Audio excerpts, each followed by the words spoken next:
आपको बता दें कि आंगनबाड़ी वर्कर्स के साथ संवाद करेंगे मुख्यमंत्री मनोहर लाल। ऑडियो कॉन्फ्रेंसिंग के जरिए बातचीत करेंगे। बड़ी खबर इस वक्त की आपको बता रहे हैं। थोड़ी देर बाद सीएम मनोहर लाल की विशेष चर्चा होने वाली है। आंगनबाड़ी वर्कर्स के साथ संवाद करेंगे मुख्यमंत्री मनोहर लाल। ऑडियो कॉन्फ्रेंसिंग के जरिए सीएम बातचीत करेंगे।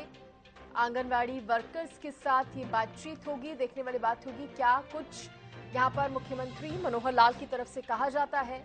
अब से कुछ ही देर बाद ये जो संवाद है वो शुरू हो जाएगा। 5 बजे का समय इसके लिए निर्धारित। आंगनबाड़ी वर्कर्स के साथ सीएम का ये संवाद ऑडियो कॉन्फ्रेंसिंग के जरिए होगी बातचीत।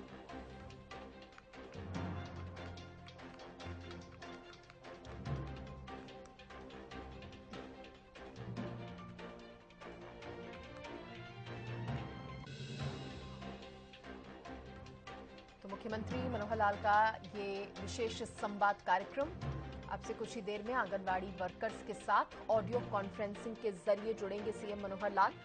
और क्या कुछ यहां पर सीएम कहते हैं सुनने वाली बात होगी। बता दें आपको ऑडियो कॉन्फ्रेंसिंग के जरिए ये बातचीत होने जा रही है। इस बार का जो विशेष चर्चा कार्यक्रम है वो आंगनबाड़ी वर्कर्स के साथ रखा गया है।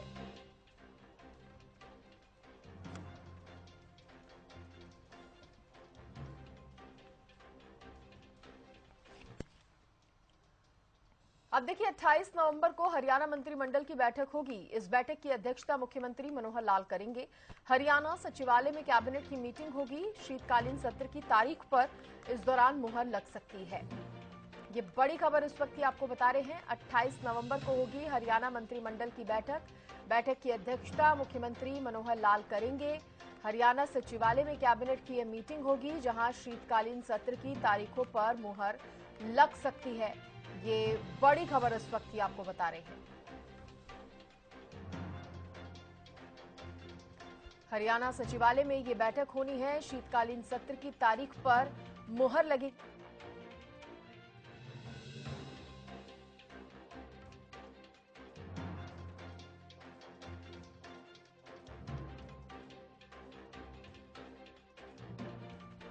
तो शीतकालीन सत्र की तारीख पर मुहर लग सकती है जिसके लिए बैठक होगी और बैठक 28 नवंबर को होनी है। हरियाणा मंत्रिमंडल की ये बैठक। चलिए सीधे अब रुक करते हैं मुख्यमंत्री के विशेष चर्चा कार्यक्रम का। उत्सव, दिवाली, उसके बाद भाई दूज और आने वाला कल छठ पूजा का कार्यक्रम, इसकी भी बहुत बहुत बधाई देता हूं। मेरी प्यारी बहनों, हमारा जो काम है आंगनबाड़ी, इस नाते से जो बच्चों की सेवा हम करते हैं, बच्चों की देखभाल करते हैं, अपने आप में एक बहुत महत्वपूर्ण काम है। अपने समाज में जो माताएं अपने बच्चों को, कई बार कामकाजी महिलाएं होती हैं, घर पर छोड़ सकती नहीं है, उनकी देखभाल करने वाला भी कभी नहीं होता है कोई। और वैसे भी सरकारी आंकड़ों के हिसाब से जो बच्चे हैं, खास करके 6 वर्ष से कम आयु के, उनका कई बार स्वास्थ्य की दृष्टि से, सुरक्षा की दृष्टि से, न्यूट्रिशन की दृष्टि से बहुत ध्यान रखना होता है। इसीलिए भारत सरकार की योजना, जिसमें आंगनवाड़ी का एक प्रारूप ये बनाया गया, जिस आंगनवाड़ी की देखरेख करने के लिए वहां एक आंगनवाड़ी कार्यकर्ता और एक सहायक और उन सबको सुपरवाइजर के नाते देखरेख करने वाली हमारी बहनें, एक बहुत बड़ा जाल देश भर में ये फैला हुआ है। अपने प्रदेश में भी 25,000 से ऊपर ये आंगनवाड़ी इस समय काम कर रही हैं। इन आंगनवाड़ियों में कहने को तो ये आंगन है, लेकिन इसका महत्व एक माँ समझ सकती है कि माँ बच्चे को प्रारंभ में पालती है और पालने के साथ साथ जैसे ही वर्ष 2 वर्ष का होता है तो वो पहले रेंगने लगता है और बाद में आंगन में जाकर के खेलने लगता है। आंगन का महत्व उस बच्चे के लिए बहुत महत्वपूर्ण होता है, जिसको सीमाओं में भी रखना होता है, उसका पालना पोसना भी होता है और उसकी पूरी सुरक्षा भी करनी होती है। तो इसी प्रकार से हमारा जो परिसर है आंगनवाड़ी, इसमें उस गांव के, उस मोहल्ले के जो छोटे बच्चे 3 वर्ष से 6 वर्ष तक के, वो हमारे आंगनवाड़ी में आते हैं और उन आंगनवाड़ी के अंदर उनकी देखरेख हम भी एक ममता के साथ, प्यार के साथ वैसा ही करती हैं जैसे एक माँ अपने बच्चे के लिए करती है।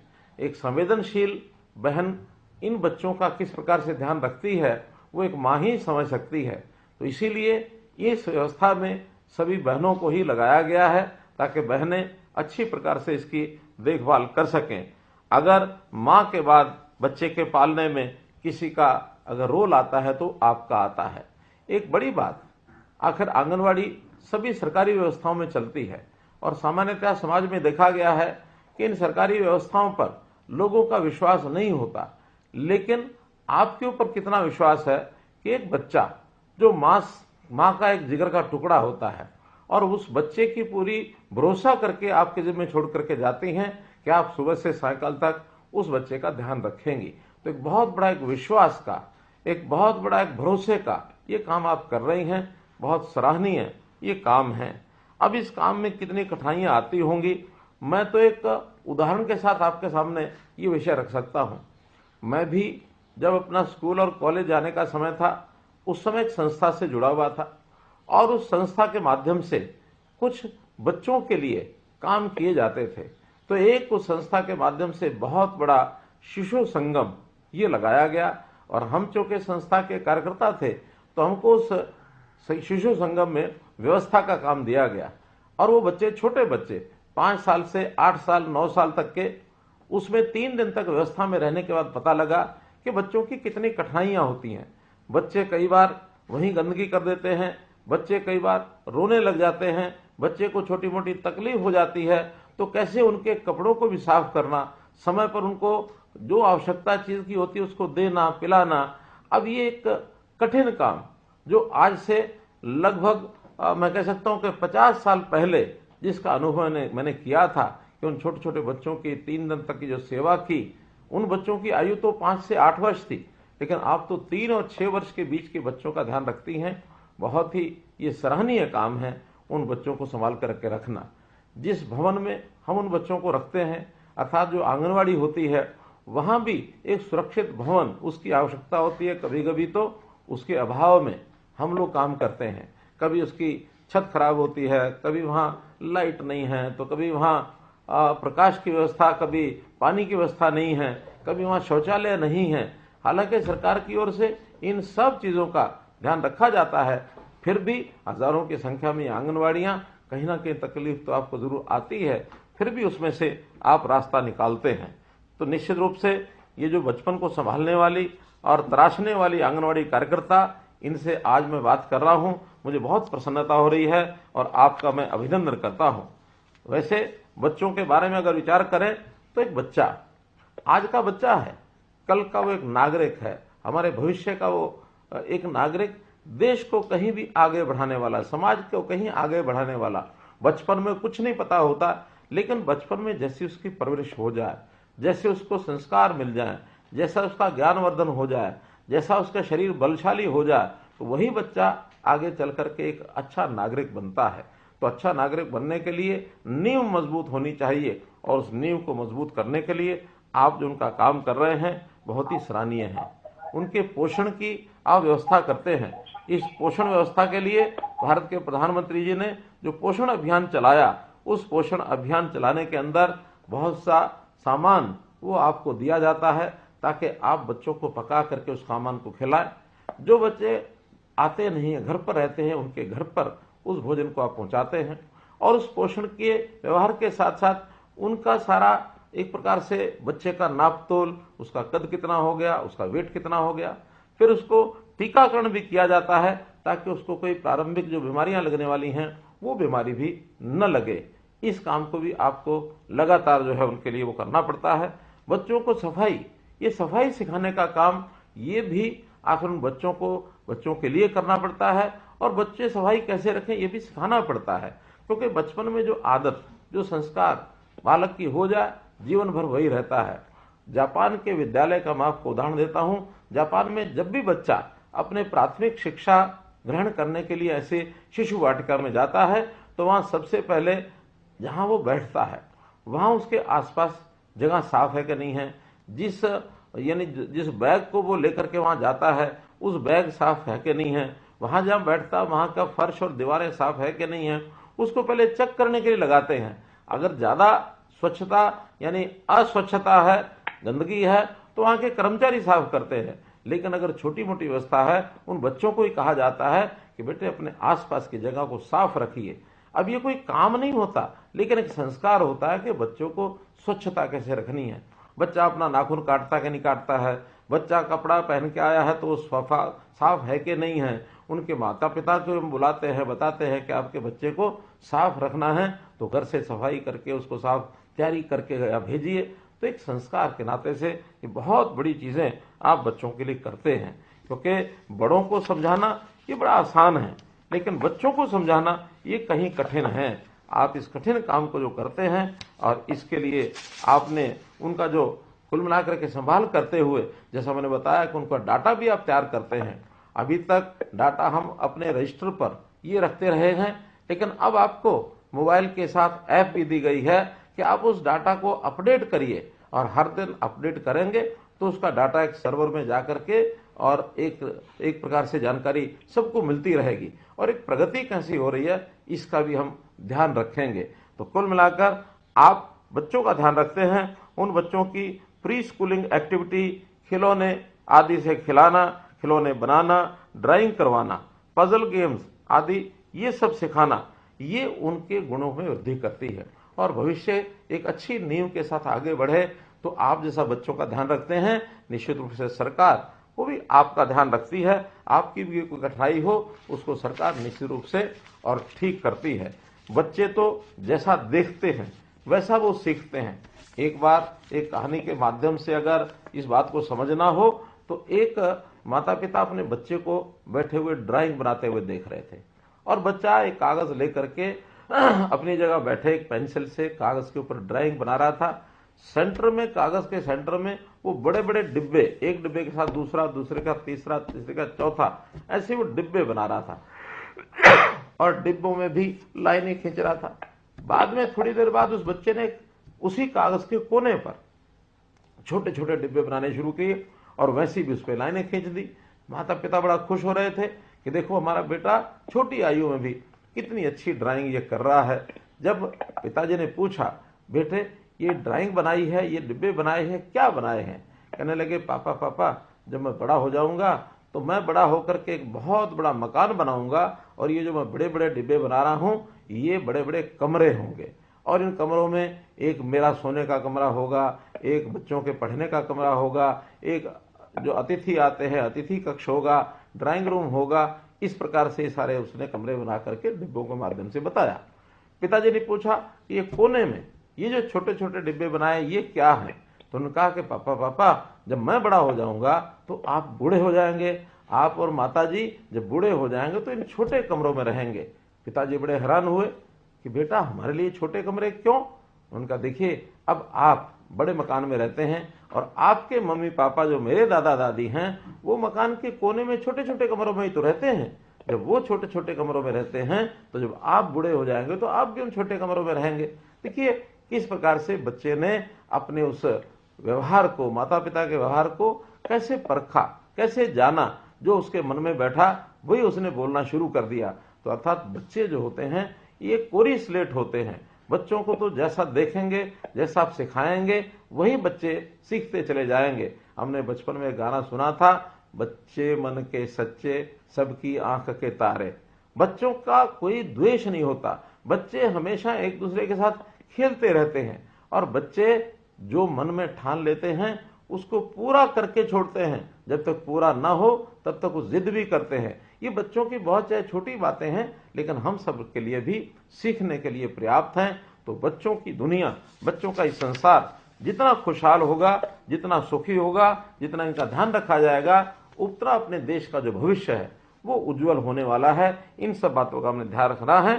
जैसा मैंने बताया कि आप सब बच्चों का इतना ध्यान रखते हैं, ख्याल रखते हैं, तो आप सबका भी ध्यान रखना, ख्याल रखना, ये हमारा सरकार के लोगों का ये काम है। तो उस नाते से मुझे जो बताया गया कि आपकी जो सरकारी व्यवस्था है उसमें कुछ थोड़ा और अच्छी व्यवस्थाएं करने के लिए योजना कुछ होनी चाहिए, तो मैंने कहा कि आज चूंकि मैं सभी हमारी बहनों को, आंगनवाड़ी जो हमारी कार्यकर्ता हैं, जो हमारी सहायक हैं, उन सब के साथ बातचीत कर रहा हूं, मैं स्वयं उनको बताऊंगा कि हमने जो उनके मानदेय हैं, जो मानदेय अभी तक आपको, यानी आंगनवाड़ी कार्यकर्ता जो 10 वर्ष से ऊपर की कार्यकर्ता है, क्योंकि इसके दो भाग ये हैं, 10 वर्ष से कम काम करने वाली कार्यकर्ता और 10 वर्ष से ऊपर अधिक सेवा देने वाली कार्यकर्ता।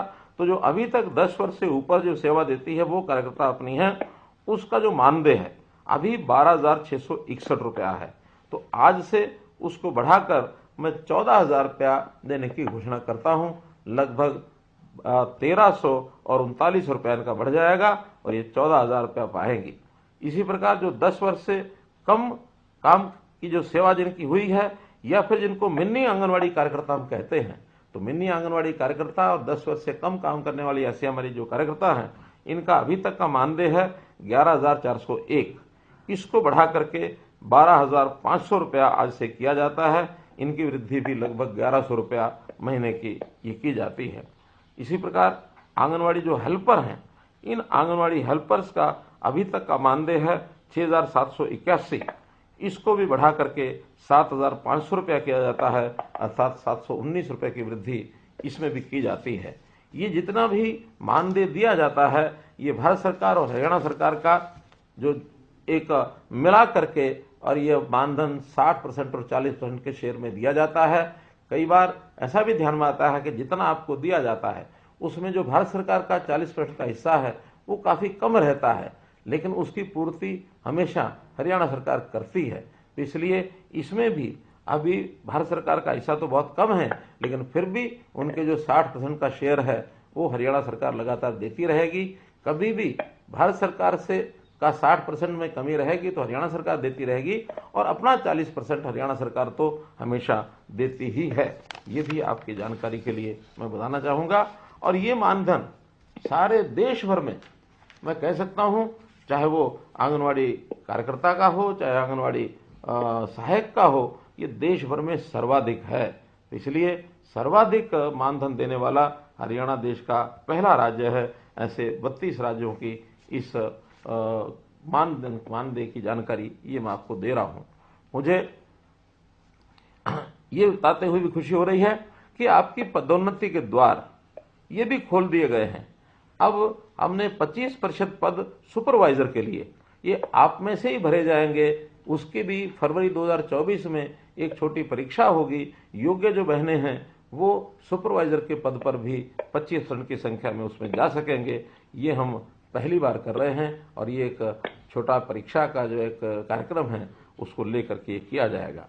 इसी के साथ रिटायरमेंट के समय भी हम कुछ सम्मान राशि ये पहले आपको देते थे। अभी तक आंगनवाड़ी जो वर्कर हैं और आंगनवाड़ी हेल्पर हैं उनको 1 लाख रुपया और 50,000 रुपया ये दिया जाता था। अब वर्कर जो हैं यानी कार्यकर्ता हैं, उन कार्यकर्ता को 1 लाख की बजाय 2 लाख रुपया दिया जाएगा यानी रिटायरमेंट के समय, और जो हेल्पर हैं उनको 50,000 रुपये की बजाय 1 लाख रुपए की राशि दी जाएगी, अर्थात ये दोनों को डबल कर दिया गया है। इसी प्रकार वर्दी भत्ता भी अभी तक 800 रुपया दिया जाता था, अब इसको बढ़ा करके 1,500 रुपया वार्षिक करने की मैं घोषणा करता हूं। गांव के अंदर हम लोगों ने बाल वाटिकाएं, यानी सरकारी स्कूलों में जो हमारे जितने भी आंगनवाड़ी हैं उनको नाम पहले दिया था हमने प्ले वे स्कूल। अभी उनका नाम, क्योंकि सरकारी जो नई शिक्षा नीति है, राष्ट्रीय शिक्षा नीति, उसमें इनका नाम बाल वाटिका कर दिया गया है। तो इन बाल वाटिकाओं का ही नाम रखा है। 4,000 बाल वाटिकाएं बन चुकी हैं। अभी आगे और 4,000 नई बाल वाटिकाएं जो आंगनवाड़ी हैं, जो अच्छी आंगनवाड़ी हैं, उन्हीं को उसमें कन्वर्ट कर दिया जाएगा। इस प्रकार से मैं तो आपके सामने यही एक विषय रखना चाहता हूं कि जो 1975 में ये आंगनवाड़ी का कार्यक्रम शुरू हुआ था, आज लगभग 50 वर्ष होने को आ रहे हैं। तो इस 50 वर्ष के काल में आप लोगों ने बाल स्वास्थ्य देखभाल, पालन पोषण, शिक्षा आदि इसके अंदर जो योगदान दिया है, ये आंगनवाड़ी कार्यकर्ताओं का एक प्रकार का उनकी एक सराहना मैं करता हूं, उनका मैं आभार व्यक्त करता हूं। और इस काम में हमेशा बहुत से काम की जो अपडेट है, इस काम में कुछ ना कुछ वृद्धि भी होती रहती है। तो उस वृद्धि के समय, उस अपडेट के समय जो जानकारियां और आगे बढ़ानी होती हैं, उनको भी आप हमें सुझाव के रूप में जरूर देते रहेंगे। और जैसे जैसे आप सुझाव देंगे, उन सुझावों के ऊपर हम काम करेंगे। हमारा उद्देश्य हमारी जो भविष्य की पीढ़ी है, हमारे आज के बच्चे हैं, उनका पालन पोषण अच्छा कैसे हो, और उसमें जो भी कोई योजनाओं के अंदर कोई अड़चनें आती हैं, उन अड़चनों को हम दूर कर सकें। तो इस प्रकार के इस काम में आपको आज मैंने आपसे जो बातचीत की है, आपने इसमें अपनी इस बात को साझा किया है। आपके अनुभव भी निश्चित रूप से अगर हमको प्राप्त होंगे, सुनने को मिलेंगे, तो उस अनुसार और ज़्यादा इसमें आगे बढ़ाएंगे। आपने मेरी बात सुनी, आपका बहुत बहुत धन्यवाद, बहुत बहुत आभार। कार्यक्रम आप यहाँ सुन रहे थे और सीएम मनोहर लाल ने तमाम बातें यहाँ पर कही। इसके साथ ही आपको बताएं कि आंगनवाड़ी वर्कर्स के साथ ये खास संवाद मुख्यमंत्री मनोहर लाल का रहा। आंगनवाड़ी वर्कर्स के लिए विशेष स्कीम का जिक्र सीएम मनोहर लाल ने किया। समाज को जोड़ने का काम कर रही हैं आंगनवाड़ी वर्कर्स। उन्होंने कहा समाज को जोड़ने का काम ये आंगनवाड़ी वर्कर्स कर रही हैं। मां के बाद बच्चों को पालने में आंगनवाड़ी वर्कर्स की बेहद महत्वपूर्ण भूमिका है, ये बात मुख्यमंत्री ने कही। इसके साथ उन्होंने कहा कि समाज को जोड़ने का काम कर रही हैं आंगनवाड़ी वर्कर्स। तो उनके साथ संवाद ये मुख्यमंत्री मनोहर लाल का, जब ऑडियो कॉन्फ्रेंसिंग के जरिए सीएम ने संवाद किया। विशेष चर्चा में अपनी उन्होंने बात रखी। मूलभूत सुविधाओं पर सरकार का पूरा ध्यान है। बच्चों को तराशने का काम करती हैं आंगनवाड़ी महिलाएं, आंगनवाड़ी वर्कर्स। बच्चों के ज्ञानवर्धन में भी आंगनवाड़ी वर्कर्स का बेहद अहम योगदान। ये तमाम बातें विशेष चर्चा के दौरान मुख्यमंत्री मनोहर लाल की तरफ से कही गई हैं।